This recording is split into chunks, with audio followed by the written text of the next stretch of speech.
Hey everybody, it's Luke with Figure Me Out. Today we've got Marvel Legends Avengers Endgame Wave 2 of action figures. We've got Rock Python. Hopefully somebody gets that. Anyway, here's the front of the package. Looking at the side, we've got a nice image of Rock Python there, and same thing on the other side. On the back, we've got a read-up. If you want to do that, go ahead and give it a pause right now. And then if we look at the top, there's nothing on the top of the box. On the bottom, a bunch of words. Let's go ahead and take him out of the box and take a closer look in the light box. And taking a closer look at the Build-A-Figure piece, there we've got Hulk arms. This is his left arm. It's the last piece we needed for our Build-A-Figure, so we'll be building that here in the next video. But taking a look at Rock Python himself, he didn't come with any accessories. And then there's not a whole lot of paint to talk about.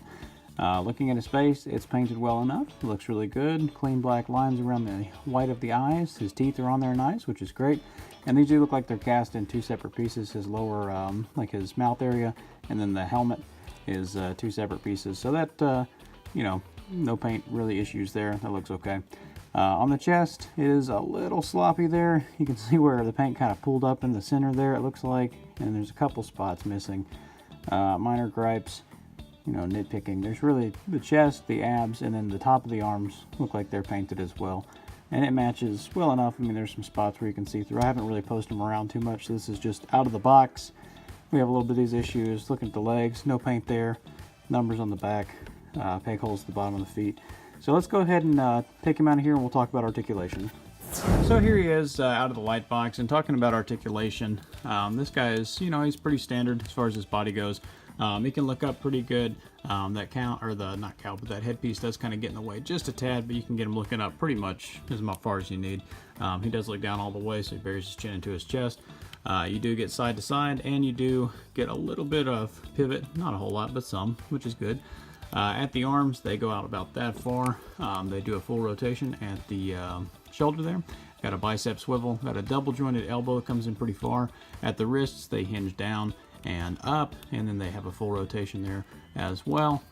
There is a waist swivel, and this is a floating belt piece, so you can kind of get that out of the way. The waist swivel. Ab crunch goes about one click forward, so not too much, and then goes a couple clicks back, so you get a little bit more back.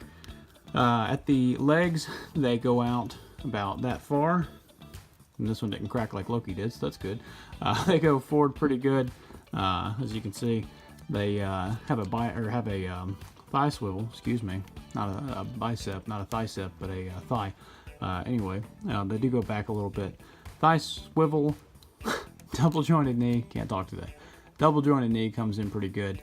Got a boot rotation there, and then ankles that go down, they come up, and there is a crazy ankle rocker pivot. For a size comparison, here he is next to a few of his other Serpent Society members. We've got Cottonmouth here on the left, we've got King Cobra, and I think his name is Constrictor. And he scales pretty well with them. The one thing that is kind of cool is they're all on different bodies. So you do kind of get, it breaks it up enough. And the Serpent Society is just, it's kind of a funny thing. I don't really read the comics too much. I think I've said that before. But just a bunch of guys dressed up like snakes running around. It just seems like you're going to get their butts kicked a lot. And I think that's kind of funny in a way. But they do look good together. They look like a bunch of guys dressed like snakes. Here he is next to a few other lines and such. We've got the Mezco 112th Iron Man there on the right. We've got the McFarlane Fortnite Skull Trooper on the left. And then next to him here we've got Loki, who shares that same body. I think it's the Grim Reaper body. So they're about the same size. And the more I've messed around with that Loki figure, the more I've kind of, you know, I appreciate him more for what it is now. It's not as bad as my initial review. I think I was a little harsh on him. But still not my favorite figure, but definitely not as terrible as I thought it was going to be. 3, 2, 1. So that's him. That's the Marvel Legends Avengers Endgame Wave 2 Rock Python.